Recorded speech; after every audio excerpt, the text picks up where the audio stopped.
भक्तगणों, आज आपको भगवत गीता के 6वां अध्याय का गीता का हिंदी में कथा सुनाऊंगा। आप इसको ध्यानपूर्वक सुनें और इस चैनल को लाइक करें, सब्सक्राइब जरूर करें। सुनिए। श्री परमात्मे नमः। अरह 6वां अध्याय कर्मयोग सांख्योग इन दोनों ही साधनों में उपयोगी होने का इन 6ठे अध्याय में ध्यान योग का भली भांति वर्णन किया गया है। ध्यान योग में शरीर, इंद्रिय, मन और बुद्धि का संयम करना परम आवश्यक है तथा शरीर, इंद्रिय इन सब को आत्मा के नाम से कहा जाता है और इसी अध्याय में इन्हीं के संयम का विशेष वर्णन है। इसीलिए इस अध्याय का नाम आत्म संयम योग रखा गया है। इस अध्याय के पहले श्लोक में कर्म योग की प्रशंसा की गई है, दूसरे में संन्यास और कर्म योग की एकता का प्रतिपादन करके, तीसरे में कर्म योग के साधन का वर्णन है, चौथे में योगारूढ़ पुरुष के लक्षण बतलाकर, पांचवें पूर्वोक्त मनुष्य को योगारूढ़ अवस्था प्राप्त करने के लिए उत्साहित करके उसके कर्तव्य का निरूपण किया गया है।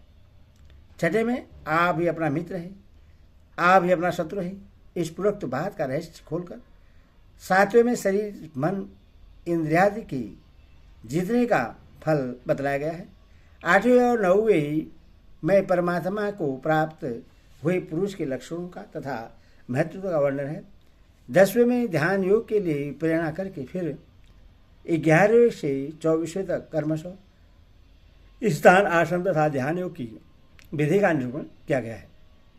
15वें में ध्यान योग का फल बतलाकर 16वें और 17वें में ध्यान योग के उपयुक्त आहार विहार तथा शयनादि के नियम और उनका फल बतलाया गया है। 18वें में ध्यान योग की अंतिम स्थिति को प्राप्त हुए पुरुष के लक्षण बताकर 19वें में दीपक के दृष्टांत से योगी के चित्त की स्थिति का वर्णन किया गया है। इसके पश्चात 20वें से 22वें तक ध्यान योग के द्वारा परमात्मा की प्राप्ति पुरुष की स्थिति का वर्णन करके 23वें से उस स्थिति का नाम योग बतलाकर उसे प्राप्त करने के लिए प्रेरणा की गई है। 24वें और 25वें में अभेद रूप से परमात्मा के ध्यान योग के साधन की प्रणाली बतलाकर 26वें में विषयों में विचरने वाले मन को बार बार खींच कर परमात्मा में लगाने की प्रेरणा की गई है। 27वें और 28वें में ध्यान योग के फलस्वरूप आजरिक सुख और की प्राप्ति बतलाई गई है। 39वें में सांख्य योग के व्यवहार काल की स्थिति बतलाकर 30वें में भक्ति योग का साधन करने वाले योगी की अंतिम स्थिति का और उसके सर्वस्व भगवत दर्शन का वर्णन किया गया है। 41वें में भक्ति के द्वारा भगवान को प्राप्त हुई तथा 42वें में सांख्य योग द्वारा भगवान को प्राप्त हुए पुरुष के लक्षण तथा महत्व का निरूपण किया गया है।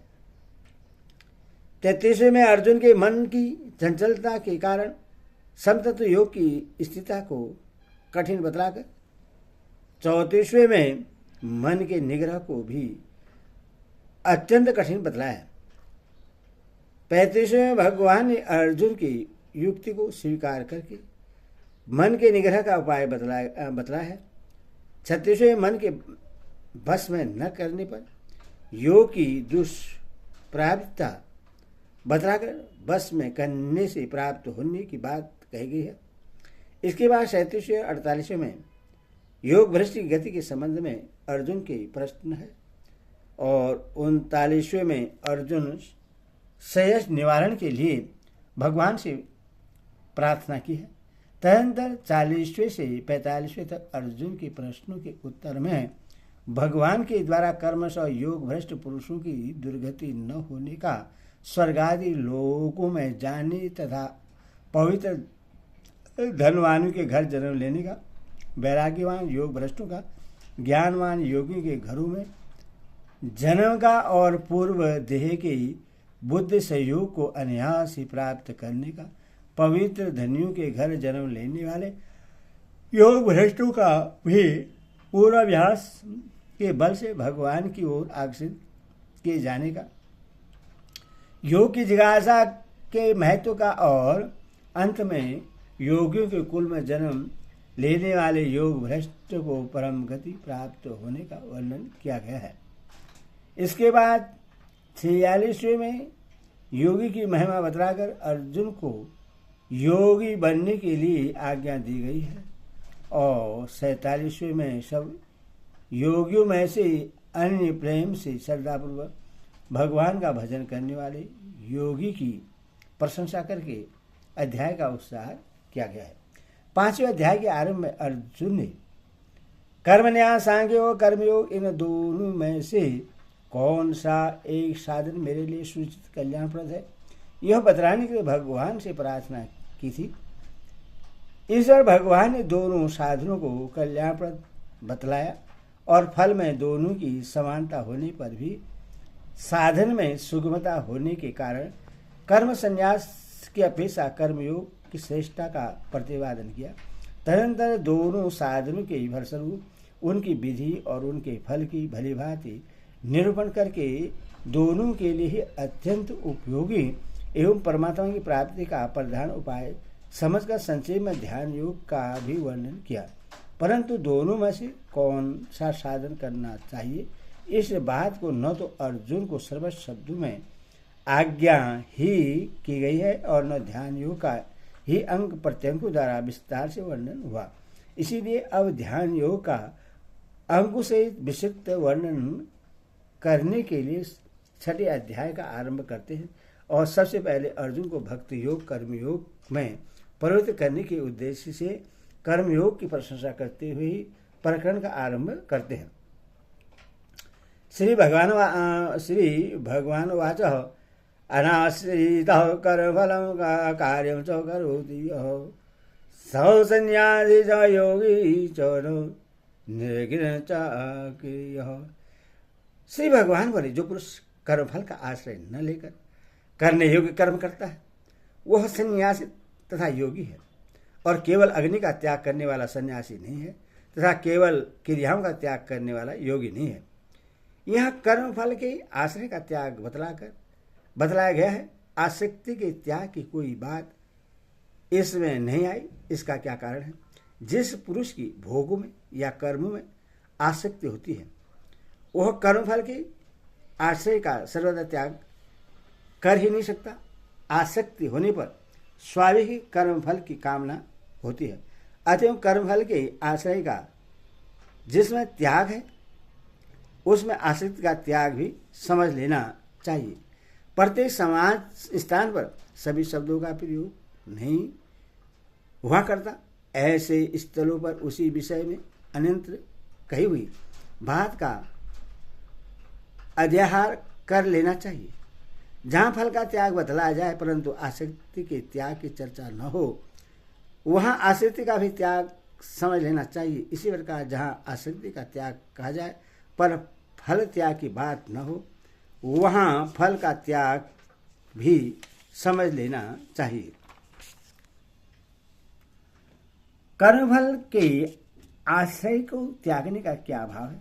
स्त्री पुत्र धन मान और बढ़ाई आदि इस लोक के और स्वर्ग सुख आदि परलोक के जितने भी भोग हैं उन सभी का समावेश कर्मफल में कर लेना चाहिए। साधारणतः मनुष्य जो कुछ भी कर्म करता है किसी न किसी फल का आश्रय लेकर ही करता है। इसीलिए उसके कर्म उससे बार बार जन्म मरण के चक्कर में गिराने वाले होते हैं। अतएव इस लोक और परलोक के संपूर्ण भोगों को अनित्य क्षणभंगुर और दुखों में हेतु समझकर समस्त कर्मों में ममता आसक्ति और फलेच्छा का सर्वदा त्याग कर देना ही कर्मफल के आश्रय का त्याग करना है। करने योग्य कर्म कौन से हैं और उन्हें कैसे करना चाहिए? अपने अपने वर्णाश्रम के अनुसार जितने भी शास्त्र वेद नित्य नैमित्त यज्ञ दान तब शरीर निर्वाह संबंधी तथा लोक सेवा आदि के लिए किए जाने वाले शुभ कर्म हैं सभी करने योग्य कर्म हैं। उन सबको यथाविधि तथा यथा योग्य आलस्य रहित होकर अपनी शक्ति के अनुसार कर्तव्य बुद्धि से उत्साहपूर्वक सदा करते रहना चाहिए। उपयुक्त पुरुष सन्यासी भी है और योगी भी है। इस कथन का क्या भाव है? इससे भगवान ने यह भाव दिखलाया है कि ऐसा कर्मयोगी पुरुष समस्त संकल्पों का त्यागी होता है और उसे यथार्थ ज्ञान को प्राप्त हो जाता है, जो सांख्य और कर्मयोग दोनों ही निष्ठाओं का चरम फल है। इसीलिए वह सन्यासी तत्व और योग तत्व दोनों ही गुणों से युक्त माना जाता है। न निर्विघ्न का क्या भाव है? अग्नि का त्याग करके संन्यास आश्रम ग्रहण कर लेने वाले पुरुष को निर्विघ्न कहते हैं। यह न निर्विघ्न कहकर भगवान यह भाव दिखलाते हैं कि जिसने अग्नि को त्याग कर संन्यास आश्रम का तो ग्रहण कर लिया है, परंतु जो ज्ञान योग सांख्य योग के लक्षणों से युक्त नहीं है, वह वस्तुतः सन्यासी नहीं है, क्योंकि उसने केवल अग्नि का ही त्याग किया है। समस्त क्रियाओं में कर्तापन के अभिमान का त्याग तथा ममता आसक्ति और देहाभिमान का त्याग नहीं किया। न तो अक्रिय का क्या भाव है? समस्त क्रियाओं का सर्वदा त्याग करके ध्यानस्थ हो जाने वाले पुरुष को अक्रिय कहते हैं।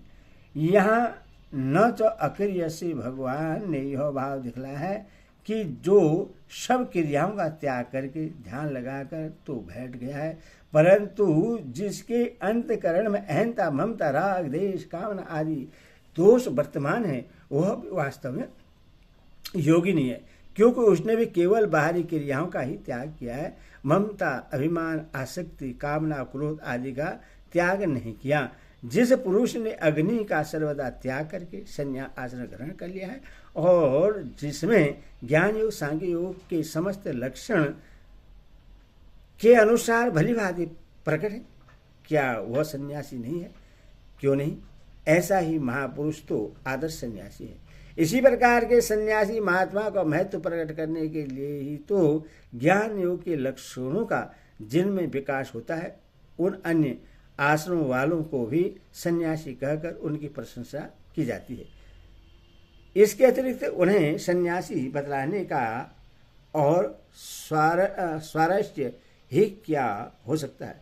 इसी प्रकार समता क्रियाओं का त्याग करके जो पुरुष निरंतर ध्यानस्थ रहता है तथा जिनके अंतकरण में ममता राग द्वेष और काम क्रोधादि का सर्वदा अभाव हो गया है, वह सर्व संकल्पों का सन्यासी भी क्या योगी नहीं है?